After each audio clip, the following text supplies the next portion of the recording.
Hello friends, welcome to ABC matric. मैं हूं पिंटू सिंह। दोस्तों, आज हम लोग क्लास 10 NCERT गणित का प्रश्नावली 1.4 में क्वेश्चन नंबर 3 को हल करने वाले हैं। क्वेश्चन नंबर 3 में कह रहा है कि कुछ वास्तविक संख्याओं के दशमलव प्रसार नीचे दर्शाए गए हैं। प्रत्येक स्थिति के लिए निर्धारित कीजिए कि यह संख्या परिमेय संख्या है या नहीं। यदि यह परिमेय संख्या है और P/Q के रूप की है तो Q के अभाज्य गुणनखंडों के बारे में आप क्या कह सकते हैं। तो जो Q यानी हर के बारे में आप क्या कह सकते हैं, ये आपसे पूछा जा रहा है। तो सबसे पहले हम लोग क्वेश्चन को लिखते हैं और इसके बारे में हम लोग जानते हैं। पहला क्वेश्चन है दोस्तों 3 का पहला क्वेश्चन जो है दिया हुआ हमें वह है 4 3 पॉइंट 1 2 3 4 5 6 7 8 9 यहाँ तक हमें दिया है। हमें इसके बारे में पता करना है कि यह परिमेय संख्या है या नहीं है, और अगर है तो इसके जो Q है यानी P/Q के रूप में हो जाता है, तो उसके बाद Q जो आता है यानी हर जो आता है उसके बारे में हमें बताना है कि हर क्या कह रहा है। तो आइए हल करते हैं। सबसे पहले हमें ये दिया हुआ है तो इसको हम करते क्या है कि परिमेय रूप में लाने का प्रयास करते हैं। तो हमें जो दिया है यानी दशमलव के बाद जितना भी अंक है हम एक के बट्टा में इसको लिखेंगे। इसके बट्टे में हम जो लिखने वाले हैं हर उसको जो है इस प्रकार से लिख सकते हैं। इसको 43 1 2 3 4 5 6 7 8 9 बट्टे यहाँ से लेकर के यहाँ तक हमें टोटल 9 अंक हो रहा है, यानी 1 से लेकर के 9 तक की गिनती है।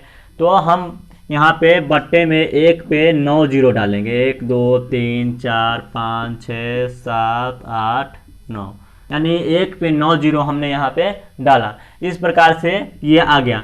तो इस प्रकार की स्थिति में जब भी कोई संख्या आता है तो उसे परिमेय संख्या कहते हैं।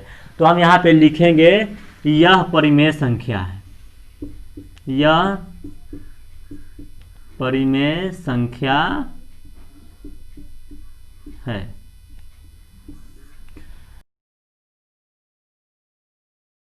अब इसका जो हर आया है इसके बारे में आपसे पूछा जा रहा है, यानी P/Q के रूप में ये जो आया है संख्या, तो इसका Q क्या है, ये है। तो Q के बारे में आपसे पूछा जा रहा है कि Q के बारे में आप क्या कह सकते हैं।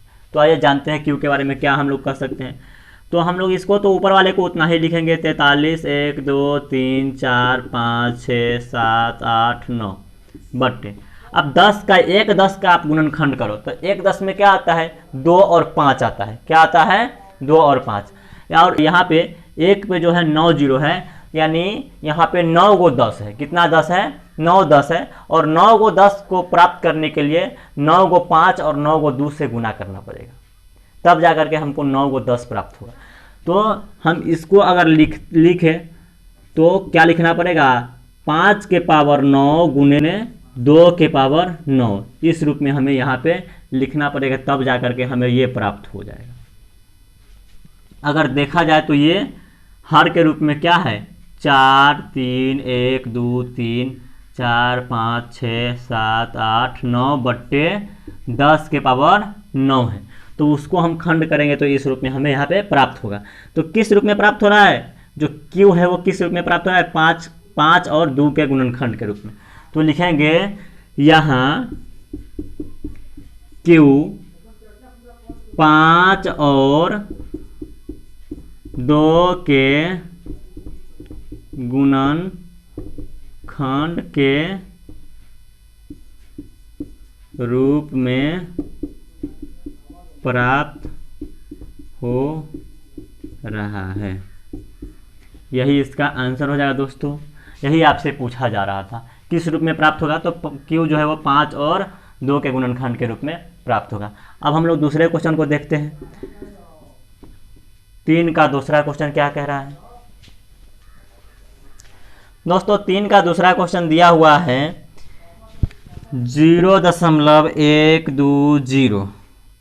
1 2 0 0 फिर 1 2 0 0 0 फिर 1 2 0 0 0 0। इस प्रकार से दोस्तों आता रहा है, यानी यहाँ पे 1 जीरो आया, यहाँ पे 2 जीरो आया, यहाँ पे 3 जीरो, यहाँ पे 4 जीरो, इस प्रकार से आता रहा है। तो जब इस प्रकार की कोई भी संख्या हो, यानी जिसका दशमलव प्रसार हमें ज्ञात नहीं हो, ज्ञात इसका दशमलव प्रसार कभी भी किया नहीं जा सकता, मतलब होता ही रहेगा, जब तक आप जाते रहिएगा तब तक होता रहेगा।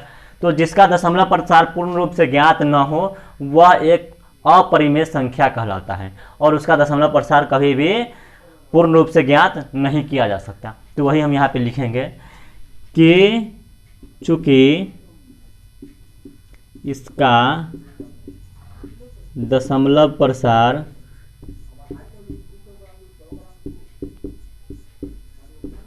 पूर्ण रूप से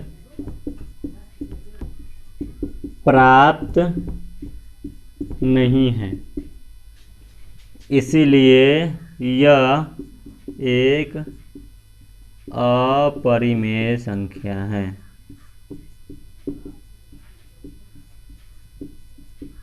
अब दोस्तों बताइए, अगर कोई संख्या अपरिमेय तो उसका क्यू तो होगा ही नहीं, क्योंकि P बटे Q के रूप में जब व्यक्त किया जा सकता है तो वह परिमेय संख्या हो जाएगा।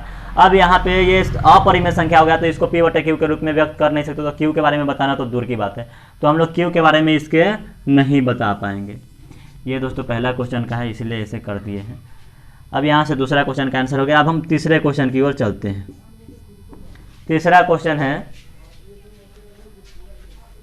तीसरा क्वेश्चन दिया हुआ है 43.123456789 और यहाँ से यहाँ तक रेकरिंग किया गया है।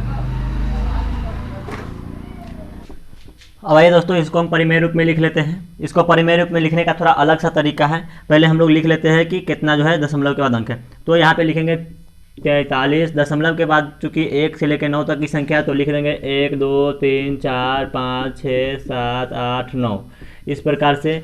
आप यहाँ पे बट्टा में कितना डालेंगे तो 1 पे कितना जीरो डालेंगे, चूंकि 9 संख्या इसलिए 9 जीरो डालेंगे। 1 2 3 4 5 6 7 8 9। अब 9 जीरो डाले हमने यहाँ पे। अब यहाँ पे थोड़ा सा अलग तरीका है इसका सॉल्व करने का, क्योंकि हम लोग 9th में सीखे हैं कि इसका तरीका क्या है सॉल्व करने का। तो इसको सॉल्व करने का तरीका ये है कि हमें देखना पड़ता है कि दशमलव और रेकरिंग के बीच में कितना अंक दिया हुआ है। अगर दशमलव और रेकरिंग के बीच में कोई अंक नहीं है तो सिर्फ 1 घटाते हैं, और अगर दशमलव और रेकरिंग के बीच में जितना अंक हो उससे उतना ही जो है 1 पे 0 डाल करके घटाते हैं। अगर यहाँ पे 1 अंक हो रेकरिंग और दशमलव के बीच में तो यहाँ पे 1 पे 1 0 डाल करके घटाते हैं। अगर दशमलव और रेकरिंग के बीच में 2 अंक हो तो 2 0 डाल करके घटाते हैं। इस प्रकार से हम यहाँ पे घटाते हैं। दूसरी बात है, ऊपर जो है ये हर में हो गया। अब अंश की बात करते हैं तो अंश में हम वो घटाते हैं जो रेकरिंग के पीछे जितना सारा संख्या होता है वो सब एक ही साथ लिख करके घटा देते हैं। तो यहाँ पे 43 दिया हुआ तो हम लोग 43 को यहाँ पे घटाने वाले हैं। अब यहाँ पे देख सकते हैं दोस्तों, चूंकि 1 को मिला करके यहाँ पे ये 10 अंक की संख्या पूरी जा रही है। अब इस 10 अंक की संख्या में से हम 1 को घटाएंगे तो टोटल 9 गुण 9 यहाँ पे हमें प्राप्त हो जाएगा। 6 7 8 9 9 गुण 9 हमें यहाँ पे आ रहा है। अब इसमें से घटा लेते हैं तो 9 में से 3 घटा तो 6 हो जाएगा, और 8 में से 4 घटा तो 4 हो जाएगा, बाकी सारा वही उतर जाएगा। तो 7 6 5 4 3 2 1, अब 3 4 इतना संख्या हमें यहाँ पे प्राप्त हो रहा है दोस्तों। अब आप 3 से भी काटने का प्रयास करिएगा तो 3 से भी नहीं कटेगा, हम काट करके देख चुके इसको। खैर आप देख सकते हैं खुद से संतुष्टि के लिए। तो यहाँ पे देख सकते हैं आप, सिर्फ और सिर्फ 9 हमें प्राप्त हो रहा है नीचे। 5 और 2 के रूप का ये प्राप्त हो ही नहीं सकता, क्योंकि 5 और 2 प्राप्त होने के लिए हमें 10 यानी 0 का होना बहुत आवश्यक है। यहाँ पे 0 कहीं पे भी नज़र नहीं आ रहा है, इसलिए ये 2 के पावर m गुने 5 के पावर n के रूप का नहीं हो सकता। तो हम यहाँ पे लिखेंगे, चूंकि यहाँ पे हमें कह रहा है कि q के बारे में लिखना है, ये p बटे q के रूप में आ चुका है, तो q के बारे में हम क्या लिखेंगे, तो लिखेंगे इसी प्रकार से। यहाँ पे q 5 के पावर m और या फिर ऐसे लिख सकते हैं 5 और 2 के गुणनखंड के रूप में प्राप्त नहीं